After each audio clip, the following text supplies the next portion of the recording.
আসসালামু আলাইকুম, welcome to Tanhas blog. আজকে আপনাদের সাথে একটা সবজির রেসিপি শেয়ার করব, পেঁপে আলু দিয়ে। এই রেসিপিটা যদি সকালে নাস্তার সাথে থাকে অথবা রাতের ডিনারে রুটির সাথে, তাহলে কিন্তু সেই জমে যাবে। চলেন রেসিপিটা আমরা দেখে নিই। এই জন্য আমি পেঁপে এরকম ছোটো টুকরো করে ভাপ দিয়ে রেখেছি। এখানে লাগছে আমার ডাল আর আলু।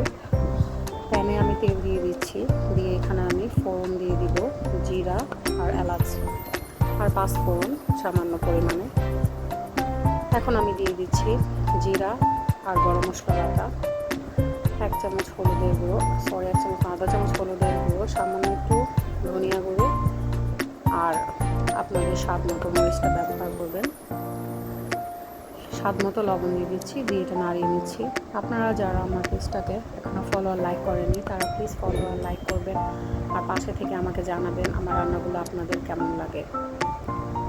ডালটা দিয়ে দিলাম, ডালটা দিয়ে কিছুক্ষণ নাড়িয়ে চাড়িয়ে নিব।